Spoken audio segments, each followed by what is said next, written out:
Welcome back. And if you have not seen Silo Season 3, Episode 5 yet, go ahead and hit pause, put me in your save for later, come back and check this video after you've seen the episode. Also, don't forget to hit the like and subscribe button as well. That way you don't miss any of the breakdowns for this season. Episode 5 completely flipped the script by hitting the rewind button. It gave us the ultimate mastermind reveal of Robert Sims. For all this time, we thought Robert Sims was just this pawn in everybody's game, at least the people that were bigger than him, and he was just this silent muscle. But apparently we may have judged him a little bit wrong because he's been out here organizing and masterminding this secret revolution right up under his wife's nose. We learned in this episode, and I guess we kind of figured out when we saw Bernard alive, that he's the one who orchestrated Bernard basically getting down to the digger void. He's also the one in the ultimate mastermind behind the whole Juliette being in charge, at least as the mayor. And I forgot to mention, while Sims is out here playing 40 chess with everybody, we got the news from Supply that, you know what, we only got 2 years of light bulbs left. And, once those light bulbs are gone, the food is going to be gone because they're for the farm. And if the crops die, we die. So we're going to dig into all of that and more in this episode. So make sure you stick around until the end. I really appreciate it. And we're also going to talk about that 2049 carjacking that we got at the very end. So definitely make sure you stick around and let's untangle this mess together. So the first thing I want to talk about is Robert Sims and his master plan that we saw revealed through flashbacks. And I'm really glad that we got these flashbacks because they kind of gave us the answers that we were looking for. What happened after the end of season 2? How did they get out of the airlock? What really played into everything with Juliette becoming mayor, and how the hell did Bernard become alive? I thought they were just going to pick up and run with the episode and keep going and further into the story. But I am very, very happy that they decided to give us flashbacks because we learned a lot. And we finally see how they pulled Bernard and Juliette back inside. And it seemed to be staged like this weird, twisted ritual rebirth. What did you guys think about that when they were lowering them down and everybody just went to peace all of a sudden rather than rebelling like they were a few minutes before? And before we get too far, I did think it was interesting, the variation in suits. The one that Bernard had, the traditional one that they send people out to clean in, was basically burned through, and he got burned pretty bad as we could see. But Juliette's suit that she recovered from Silo 17, it was made out of some fire retardant material. But the point I want to make with that is Bernard's suit got burned through and he kept his memory, but Juliette's suit was basically intact and she lost hers. Thought that was really interesting how the guy who went through all the trauma and the true pain remembers everything, and maybe that was the key to remembering everything. That's not to say that Juliette may not have remembered anything, because it seems like as soon as they got her in their control, they started feeding her the memory wiping drugs. So who knows if she actually remembered anything when she first woke up or not. But I think the way they did this storytelling was genius by having Bernard break down all the events that happened from his perspective to Juliette, because she doesn't remember what happened. And in my opinion, that's kind of the entire dynamic inside the silo as well. The authority figure kind of sitting in the corner or off in the dark, telling all of the citizens what their history should be rather than maybe what it actually is. And in this scenario, Bernard's telling her the truth, but I just wanted to point that out. But Sims wasn't just hiding Bernard down in the digger void. We also learned that he's the reason that Juliette became mayor, and he engineered that situation as well to make her basically unkillable. He knew or figured out that, if he got the general population rallied around Juliette, then it will almost be impossible for them to just wipe her off the board without causing some type of revolution again. The second thing I want to talk about, and it connects to the Orla Kemp murder as well, is Carla just dropping that bomb on us, quite literally almost, that there's only 2 years of light bulbs left. When she first took over Supply, there were about 70 years of light bulbs left, which I don't think the math adds up, because as we know, they've been down there for 352 years. They're supposed to be down there for 500 years, but they only had 70 years of lights left over when Carla took over.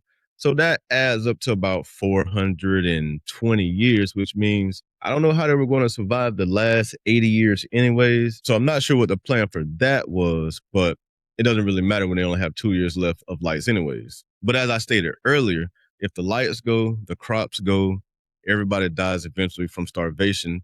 And they're all going to do this while they're in the dark because there are no more lights. And all of this connects to Orla because Carla hired Orla as her new shadow because she didn't know who she could trust, and Orla came from a Supply family, so she thought that she could trust her, and she could also trust her with finding out who was stealing from Critical Supply. And that's the secret area where they have things that cannot be remade, like light bulbs and probably other physical things that you just can't make underground without certain tools or nutrients. So basically, when things run out in Critical Supply, they are gone. And if people knew what was in Critical Supply, they may panic. And I theorized initially that maybe Orla came across the vitamin D plus, and who says she didn't? But it seems as though whatever got her killed may have been whoever she discovered was stealing light bulbs and whatever else they may have been stealing. But they were stealing the light bulbs from supply, and she obviously figured out who it was because it landed her in the morgue. And then the third thing I want to talk about is how the silo version of the Avengers assemble all in Martha's workshop to help Juliette get her memories back by collecting different relics that aren't really important. And Lucas Kyle kind of helps us realize that while these are relics and they belong to her, the relics that she needs to get her memories back are probably the ones that were key to what was happening at the time when she lost her memory. So after she goes through the historical box that she has of her old rabbit and her wool sweater, and we finally get to the point where they give her George's watch. And that's when some of the memories start to kick in, because it seems like George may be a positive trigger to helping her get her memory back, because the watch definitely triggered some things and it brought a lot of things back fast. But the needle still wasn't moving the way that they needed it to find out what it is she knows. So while her and Sims were walking back up the ladder well together, Sims reveals to her that he took something of hers and it was a secret between him and his son to basically give them some comfort. So he gives her the duck pest dispenser. Then what do you know? Because this also came from George. It brought back all of the memories just rushing back to her. And she remembers every single thing about the why she came back, the safeguard, the poison gas. She remembers all of that and all of the events leading up to it and coming back. But the only thing she doesn't remember is the how to actually cut it off. And I'm sure we're going to uncover that as we get into the season, but at least she finally remembers why she's back. And that takes us to our last point that I want to point out, and that is the ending in the 2049 timeline with Daniel and Helen. Now, they were in this minivan, and it seems like a pretty old minivan. I didn't think it was a smart van or a smart car at all. And they were just driving and talking, and Daniel was letting Helen know the things that Sam had told him over the phone.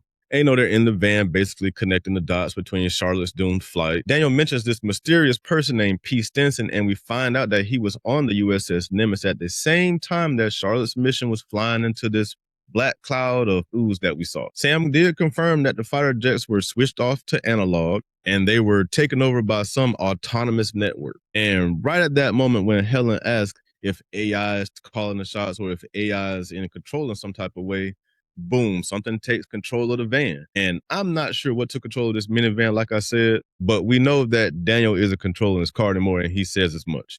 So what took over this car? Couldn't tell you. Is it AI? Is it some type of computer system? But I do think it's very interesting that the moment they start talking about AI and artificial intelligence, the van gets taken over and starts taking them somewhere, because the episode cuts to black, so we don't know where they're going. But something took over that van, and I'm very curious to what it is, because I think that's going to blow the entire season open and tell us what's really in charge.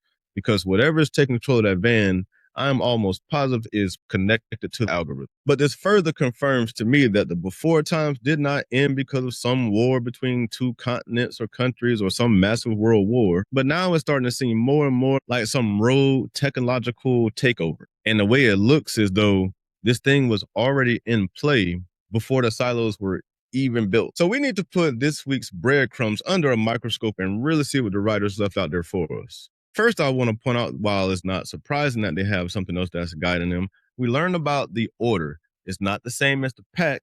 The Order is a secret, highly classified instruction manual only given to the head of IT and their shadows. Now, while the Pack was this rule book that was used to basically rule over the people in the silo like livestock, the Order, from what I understand, it tells leadership how to deal with rebellions and how to administer memory suppression drugs. The Order also explicitly tells everybody, and this should sound familiar, that when somebody's going treatment of the memory suppression drugs, you have to keep them away from relics and things that they recognize, because basically it could trigger their memories and it can affect the brain with the truth. And we remember when the doctor was telling Daniel that about his sister a few episodes ago, that her mind is gone and that you need relics to bring her memory back and things that she remembers, and you can tell her story and you can put all the pieces back that you want her to have, and she can figure all these traumatic things. Sounds very familiar with what they were doing with Juliette. The next thing I want to point out, and may want to pay close attention to as we get further into this season, is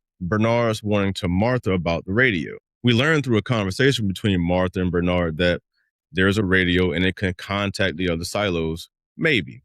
But The reason that they haven't been able to hear anybody before is because each silo has their own frequency, and you have to change the channel in order to listen in or talk to and communicate with another silo. But you have to be careful when you're doing this because silo one is listening and they're listening to everything. And if they catch wind of this, they will purge everybody immediately. No questions asked. Now, this proves a lot about silo one, and I think we all kind of knew a lot of this anyways, that they aren't some type of passive observer and just using all the 50 silos as some type of zoo. They're very, very active, obviously, and they're also listening to everything that happens. And they're just sitting there waiting for the other 50 silos to just step out of line so they can wipe everybody clean. Now, I'm not sure, or has it been mentioned how many silos may have been completely wiped out.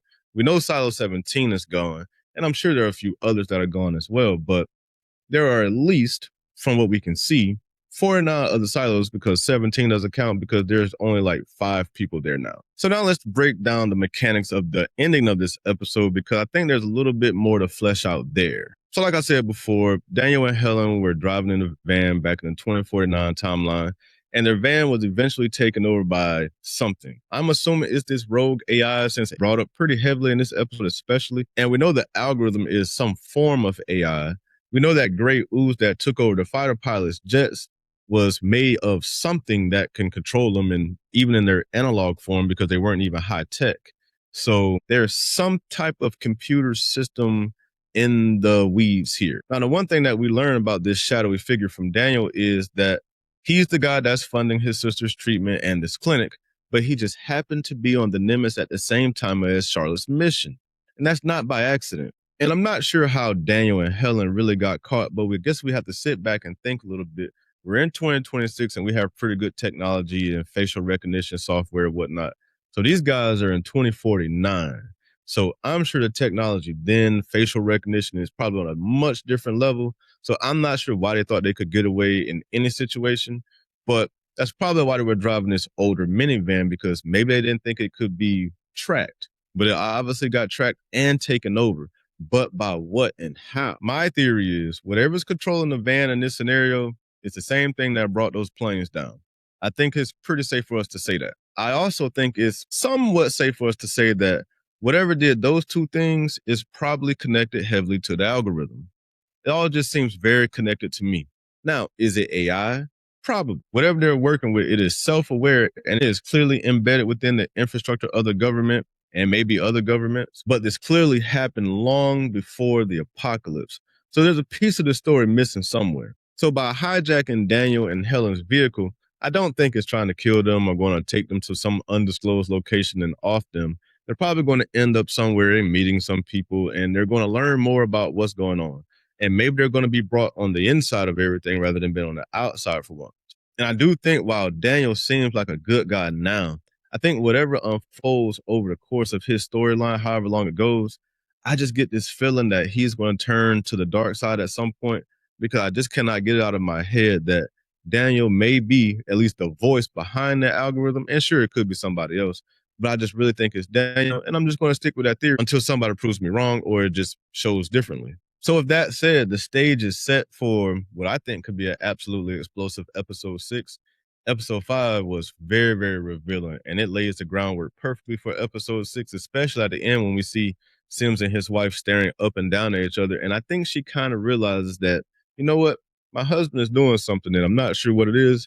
And I hope it's not for the other side, because it's going to put her in an awkward position. And now that we know a little bit more about Orla Kent's murder, now we can kind of deduce the why it happened. She came across and learned who was stealing from critical supply, and they wanted to shut her up. Now, I can't wait for them to reveal who this mystery person is that killed Orla, because I think we pretty much ruled out Glenda. Now, I'm not sure if we ruled out her boyfriend Mike or not, but I still think that's a little bit too easy, and that it's probably somebody else that we just aren't thinking of, and they're probably right in front of our face. So please drop a comment on who you think murdered Orla, because I'm not really sure. I think I'm going to stick with Mike just because he's the boyfriend, and it's usually the boyfriend or the husband in these scenarios, but I could be wrong. But let me know what you guys think. And the last thing I want to do before we get out of here is this new thing of leaving you guys with this highly debatable question. So you guys tell me, do you think Camille already suspects that Sims is the one that is helping Juliette potentially? I doubt that she thinks that Bernard is alive. I think she probably believes that lie, at least for right now. But I don't think that she's convinced that maybe her husband doesn't have something to do with, Juliette being able to evade certain situations or not. At least she's fishy about it at best. But I do think that she's on to him a little bit. But you guys let me know what you think, because I'm wondering if she's completely blinded by her loyalty to the algorithm, which I don't think she is, because Bernard basically told us how cruel the algorithm is and what it makes you do, and that she's probably burning on the inside and just can't show it. And we know that the algorithm can somehow sense her moods and feeling and when she's lying and stuff like that. So she is in a very awkward position to know things about her husband. So it's probably better for her not to know certain things so that she's not caught lying. But that is all I have for this episode, and I appreciate you all for coming. Please keep coming back for more. I appreciate you all for sticking by with me. Also, please don't forget to hit the like and subscribe button on your way out. I really appreciate it. We have more content coming down the pipeline, and I hope you stick around and come back for that too. And with all of that being said, I'm going to get out of here and get ready to record this next video. So I will see you all in the next one. And thank you again for coming, and good night.